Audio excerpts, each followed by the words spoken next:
भारत सिर्फ और सिर्फ इल्ज़ाम तराशी करता है।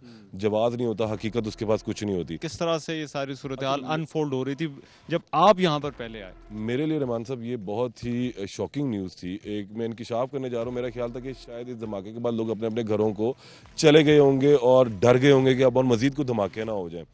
ये अगर इस शहर के अंदर एक मेन सिटी के अंदर एक जगह पे गिर सकता है तो दीगर छोटे इलाकों में भी गिरेंगे। लेकिन लोग यहाँ पर जाग रहे थे, बैठे हुए थे और इंतज़ार कर रहे थे कि शायद अगर कुछ और होगा तो हम उसको खुद अपनी आंखों से देखेंगे।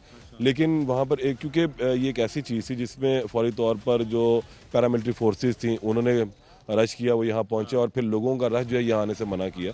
क्योंकि ये आपने देखा है अंदर आते हुए भी ये जगह बंद होती है, सरकारी इमारत है तो रात को बंद हो जाती है। सिर्फ सरकारी लोगों के अंदर आने की इजाज़त दी गई, रेस्क्यू आया और फिर उन्होंने यहाँ से चीज़ों को कंफर्म किया। फिर लोगों की तलाश शुरू की, रात का अंधेरा था, मुश्किल था। एक लाश जो है वो रात ही को पता लग गई थी, शहादत। तो उन्होंने जो मलबा था वो रात को ही हटाना शुरू कर दिया? ये मशीनरी मंगवा ली गई थी, लेकिन सुबह के औकात में जो है उन्होंने इस मलबे को हटाने का काम शुरू किया और इधर से जो सिक्योरिटी गार्ड का कमरा है यहाँ से एक शहादत जो हुई थी शख्स की मुदस्सर है गालबन, वो डेड बॉडी रिकवर की गई। एक डेड बॉडी नीचे से एडमिन ऑफिस से रिकवर की गई और फिर उसके बाद ये 3 शहादतें जो है वो कंफर्म हुई।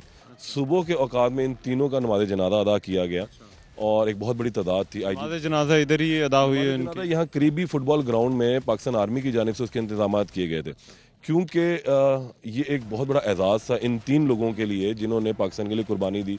सब जलाली परचम में लिपटे हुए उनके ताबूत थे और फौजियों ने उनको कंधा दिया था। ये किसी भी एक पाकिस्तानी के लिए, एक माँ के लिए, एक मुल्क कौम की जो कौम है उसके लिए फ़ख्र की बात होती है कि फ़ौजियों के कंधे पर उसकी लाश जाए और फिर फौजियों ने उनको कंधा दिया और फलक शगाफ नारे लग रहे थे। अब तो यहाँ पर क्योंकि काफ़ी मीडिया आया है, इस जगह को दिखाया भी जा रहा है, जिस जगह के बारे में कहा जाता था कि दावा किया जा रहा है कि ये टेरर कैंप है कोई और यहाँ पर कोई ट्रेनिंग होती है। इससे पहले जो है वो क्या होता रहा आज सारा दिन यहाँ पर जो है वो क्या सिचुएशन जो है वो रही है, लोग इस सारे वाक़े को किस तरह से जो है वो देख रहे हैं? अच्छा, ये तो हमेशा से आपको पता है रहमान साहब कि भारत सिर्फ और सिर्फ इल्ज़ाम तराशी करता है। जवाब नहीं होता, हकीकत उसके पास कुछ नहीं होती। ये एक मस्जिद है, एडमिन ब्लॉक है, स्कूल्स हैं, कॉलेजेस हैं, साथ हॉस्पिटल है। तो यहाँ पर ये तमाम चीज़ें लोगों की सरकारी रहाइशगाहें हैं, सरकारी इमारतें ना यहाँ पर सारी। तो टेरर की तो हम कह नहीं सकते, टेरर कैंप है या कुछ ऐसी चीज़ है। उसने एक so called false flag operation type चीज़ बनाई हुई है कि जनाब यहाँ पर और मैंने यहाँ टारगेट करना था। वो जंगी जुनून है उसका सिर पे, वो रात उतार भी दिया भूत पाकिस्तानियों ने इसका। तो वो उसने सूरत हाल की, कुछ भी नहीं निकला यहाँ पर। लोग यहाँ मौजूद थे। सुबह सिर्फ इसलिए रोका कि हमें अब दोपहर के बाद यहाँ पर आने की इजाज़त दी गई कि मलबे को अच्छी तरह चेक कर लिया जाए, कहीं मीडिया आता है या कुछ पहुँचते हैं। ये हम जब आगे जा रहे थे तो वो एक जगह से पीछे हटा रहे थे क्योंकि इमारत शायद अभी भी खस्ता हाल में है, गुर सकती है, मखदूश इमारत है। हल्का सा अगर कोई यहाँ पर कोई चीज़ धमक आती है तो शायद गिर भी जाए। जिस तरह आपने देखा ये इमारत बिल्कुल तबाह है।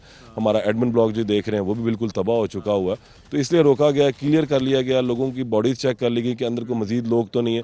फिर उन्होंने मुझे और आपको और दीगर लोगों को आने की इजाज़त दी। बिल्कुल सामने हर चीज़, किसी भी किस्म को टेररिस्ट कैंप नहीं है, मस्जिद थी, सीधी सी आम सी, लोग इबादत करते हैं। जो है वो दावों के काफ़ी बरक्स है। राइट, बहुत शुक्रिया हारून, थैंक यू सो मच।